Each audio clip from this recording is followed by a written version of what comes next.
Welcome friends, welcome to India சமையல். இன்றைக்கி வீடியோவில் குழந்தைகளுக்கு ஈஸியாக பண்ணக்கூடிய லஞ்ச் பாக்ஸ் ரெசிபி டக்குன்னு செஞ்சிடலாம் 5 நிமிஷத்தில். நம்ம சேனலில் ஃபஸ்ட் டைம் பார்க்குறதா இருந்தால் சப்ஸ்கிரைப் பண்ணிக்கோங்க. பக்கத்தில் இருக்க பெல் ஐக்கானே கிளிக் பண்ணிக்கோங்க. அப்போ தான் நான் போகிற ஒவ்வொரு வீடியோ நோட்டிஃபிகேஷன் வரும். வாங்க எப்படி பண்ணலான்னு சொல்லி பார்க்கலாம். இப்போ ஒரு கடாய் எடுத்துக்கோங்க. அதில் 3 டீஸ்பூன் அளவுக்கு எண்ணெய் சேர்த்துக்கலாம். 1 டீஸ்பூன் அளவுக்கு உளுத்தம்பருப்பு, 1 டீஸ்பூன் அளவு கடலைப்பருப்பு. இப்போ நல்லா செவக்க வறுத்துக்கலாம். 10 பல் முந்திரி பருப்பு சேர்த்துக்கோங்க. இப்போ சேர்த்துட்டு நல்லா மிக்ஸ் பண்ணிக்கலாம். இப்போ பார்த்தீங்கன்னா கலர்லாம் நல்லா சேஞ்ச் ஆயிடுச்சு. காரத்துக்கு 3 பச்சை மிளகாய், 1 வரமிளகாய் சேர்த்துக்கோங்க. கொஞ்சமாக கருவேப்பிலை இப்போ சேர்த்துட்டு நல்லா மிக்ஸ் பண்ணிக்கலாம். 1/4 டீஸ்பூன் அளவுக்கு பெருங்காயத்தூள் சேர்த்துக்கோங்க.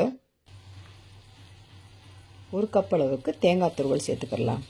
இப்போ நீங்கள் 1 கப் அளவுக்கு நீங்கள் ரைஸ் சேர்த்துக்கிட்டிங்கன்னா 1 கப் அளவு தேங்காய் துருவல் சேர்த்துக்கோங்க. தேங்காய் வந்து நல்லா நிறம் மாறின அளவுக்கு இந்த மாதிரி வறுத்துக்கலாம். தேவையான அளவு உப்பு சேர்த்துக்கோங்க. ஆல்ரெடி நம்ம சாதத்தில் உப்பு சேர்த்துருக்கோம், கொஞ்சமாக மட்டும் சேர்த்துக்கலாம். இப்போ இந்த அளவுக்கு நல்லா மிக்ஸ் பண்ணிக்கலாம். ஸ்டவ்வை லோ ஃப்ளேம்லேயே வச்சுக்கோங்க. இப்போ கரெக்டான பதம். சாதத்தை இந்த மாதிரி உதிரியாகவும் நல்லா வடித்து எடுத்து வச்சுக்கலாம். இப்போ நான் 1 கப் ரைஸை வந்து இதோடய சேர்த்துக்கிறேன். இப்போ சேர்த்துட்டு நல்லா கலந்து விட்டுக்கலாம்.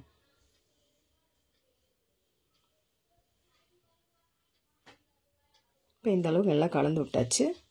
சூப்பரான தேங்காய் சாதம் வந்து ரெடி ஆயிடுச்சு. குழந்தைகளுக்கு நம்ம டக்குன்னு 5 நிமிஷத்தில் நம்ம பண்ணி கொடுத்துடலாம். உருளைக்கிழங்கு வறுவலோடு வச்சு சாப்பிட்றப்ப டேஸ்ட்டு சூப்பராக இருக்கும். ட்ரை பண்ணி பார்த்துட்டு கமெண்ட் பண்ணுங்கள். உங்களுக்கு இந்த வீடியோ பிடிச்சிருந்துச்சுன்னா லைக் பண்ணுங்கள், ஷேர் பண்ணுங்கள், கமெண்ட் பண்ணுங்கள்.